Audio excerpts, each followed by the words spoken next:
सबसे अहम चीज़ ये है कि हम लोगों ने ये क्या बनाया, बेसिकली ये हार्ट जर्नल आम लोगों के लिए जागरूकता के लिए बनाया गया। इसमें हम लोगों ने 2 हार्ट दिखाए हैं। आप जैसे देखेंगे कि एक नॉर्मल हार्ट जो अपना नॉर्मल धड़कता है, दूसरा एब नॉर्मल है जो बीमार हार्ट है, जो चौड़ा हो गया, फूट गया, जिसको हम लोग डायलेटेड कार्डियोमायोपैथी भी बोलते हैं। ये यूजुअली हार्ट अटैक के चलते हार्ट में सूजन आ जाती है, हार्ट चौड़े हो जाते हैं, हार्ट कमज़ोर हो जाते हैं।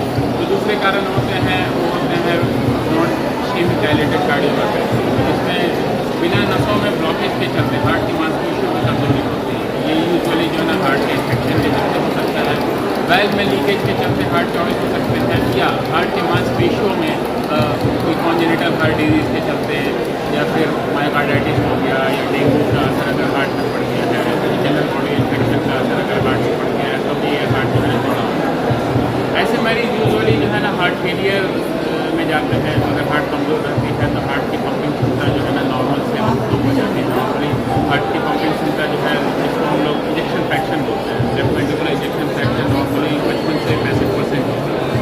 लेकिन जब हार्ट कमज़ोर हो जाता है तो ये घट के 40% के नीचे हो जाती है, 25-30% तक भी आ जाती है। ऐसे कंडीशन में मानव शरीर को जो खून का प्रवाह रेगुलर चाहिए, उसके लिए हार्ट को ज़्यादा मेहनत करना पड़ता है। मरीज की जो सिम्टम्स है तो सांस फूलना हो गया, छाती में भारी पानी चलने में दर्द होना, अगर हार्ट के नसों में ब्लॉकेज है तो ये हो सकता है।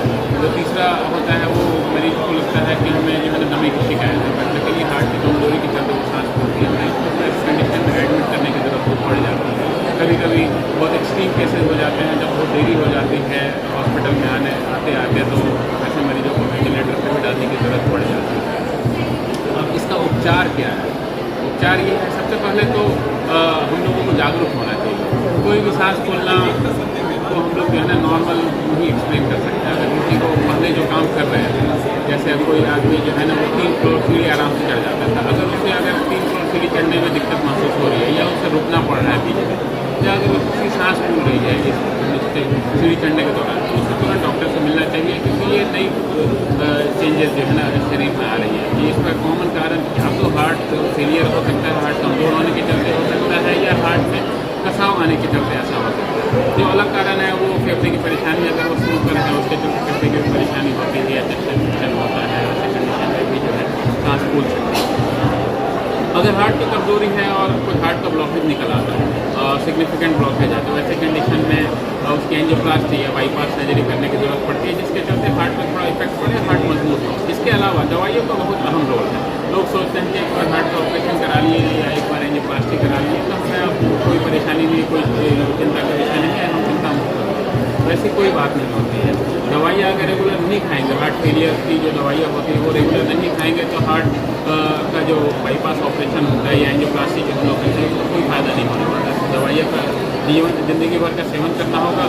तीसरा, अगर ऑपरेशन, एंजियोप्लास्टी या बाईपास सर्जरी या वाल्व की सर्जरी और दवाइयाँ ये सब करने के बावजूद अगर सिम्टम्स रिजॉल्व नहीं करते हैं, तो वैसे कंडीशन में जो है हम डिवाइस थेरेपी के लिए इन मरीजों को जो है ना समझाते हैं। डिवाइस जिसको हम लोग CRTD बोलते हैं, CRT बोलते हैं, जो नई तकनीक अब आ गई है, left bundle branch area basin हम लोग बोलते हैं, जो हम लोग यहाँ पे रेगुलर बेसिस पर कर रहे हैं, जो एक एडवांस पेसमेकर है ये सब चीज़। तो इसकी ज़रूरत पड़ती है, तो ये भी हमें इम्प्लांट करने की ज़रूरत पड़ती है, ताकि हार्ट को कुछ ना कुछ और सपोर्ट मिले।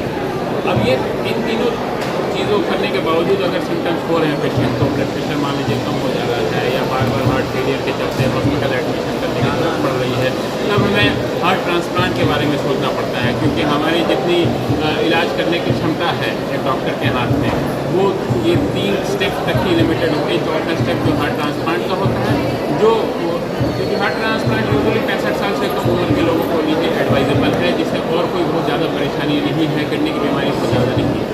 अगर लोग 65 साल की उम्र से ज़्यादा है, या फिर मरीज की उम्र 55 साल है लेकिन उसको किडनी की बीमारी बहुत गंभीर है, जिसके लिए डायलिसिस करने की भी कभी ज़रूरत पड़ जाती है, तो ऐसे मरीज जो है ना हार्ट ट्रांसप्लांट के लिए सूटेबल नहीं होते हैं। वैसे कंडीशन में हम लोग नई डिवाइसेज आती है, LVAD जिसको बोलते हैं, आर्टिफिशियल हार्ट, हम लोगों ने सुना होगा। आर्टिफिशियल हार्ट होती है जो हार्ट को सपोर्ट करती है, लेकिन ये है कि वैसे मरीज जो ट्रांसप्लांट के लिए सूटेबल नहीं है, वैसे कंडीशन में हम लोग को जो है LVAD जो है ना आर्टिफिशियल हार्ट उन्हें लाइफ लॉन्ग के लिए ऑप्शन देना पड़ता है। कभी कभी ऐसा होता है कि मरीज अचानक से कोलैप्स कर जाता है, क्रैश कर जाता है, तो ऐसे में artificial heart as a temporary measure, मतलब टेम्परेरी कुछ टाइम के लिए आर्टिफिशियल हार्ट हम लोग को ज़रूरत पड़ सकती है ताकि मरीज सूटेबल अपने आप को स्टेबलाइज कर ले और उसके ब्लड प्रेशर मेंटेन होना शुरू हो जाए, किडनी इंप्रूव कर जाए और वो जब सूटेबल हो जाए हार्ट फेलियर के लिए तो उसे हार्ट ट्रांसप्लांट के लिए तो उससे हार्ट ट्रांसप्लांट के लिए हम रेफर करते हैं। बाकी ये तो हुई इलाज की बात। जैसा मैंने शुरू में ही बोला कि हमें जागरूक होने की ज़रूरत उससे कहीं ज़्यादा है ताकि हम सही समय पे अगर इलाज करवा लें तो हार्ट फेलियर प्रोग्रेस होने से हम लोग रोक सकते हैं अपने आप को। हार्ट फेलियर के जो कारण अगर हमें पहले पता चल जाते हैं तो उसका इलाज करने के बाद हार्ट इम्प्रूव भी कर सकते हैं। इन्हीं सब बातों के साथ मैं आप लोग से धन्यवाद करना चाहता हूँ और मैं यही चाहता हूँ कि आप लोग ज़्यादा से ज़्यादा जागरूक बने इस विश्व हार्ट हृदय दिवस पर। धन्यवाद।